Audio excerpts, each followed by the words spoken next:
Hi there, I'm Nicole Chapman, Director of Training and Education here at Club Caddie. In this video, we're going to review tipping from a manager's perspective. Your onboarding specialist usually configures these settings, but it's important to understand what they do so you can support your team and run the workflow that fits your property. Let's start with terminal management. Each terminal can be configured differently based on where it's used. Food and beverage locations like snack shacks, bars, and beverage carts typically have tips enabled, while golf operations such as the pro shop often have tips turned off. Next are key register settings. First, print tip receipts. When this is on, receipts automatically include a gratuity line for guests to write in a tip. Properties often provide guidance on common percentages, but the exact appearance of suggested amounts on paper can vary by configuration. Second, add tip as line item. This is used when the guest isn't present to sign a receipt or for pre-agreed event gratuities.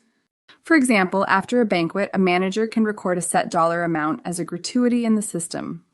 Now let's talk about Clover devices, which are the only devices that support tip on device. There are two common workflows. With sign and tip on device, the guest sees their total, chooses a tip, and then signs. With ask for tip before payment, the guest selects a tip amount or percentage before the card is charged. Note, this behavior depends on terminal settings. For example, finalize payment while capturing must be on when taking tips before payment. When using the Clover SDK on Flex with ask before payment, the payment completes at the chosen amount and is generally not tip adjustable afterward. With all that said, choose the workflow that fits your operation best and keep it consistent. Also, tip suggestions on the Clover device can be shown in both percentages and dollar amounts when ask before payment is enabled. Let's connect this to the daily tools your staff uses. First, Tip Manager gives a full view of the day's gratuity activity. Staff can filter to their own transactions to check what's been recorded. Second, the Share Tips tool is where servers enter gratuities that were written on receipts and where tip sharing happens. For instance, a server can enter a written $20 tip and assign a portion to a barback based on your policy. Third, Shift Closeout is the final step before leaving. It looks similar to Share Tips but is used to finish the day's entries in batch.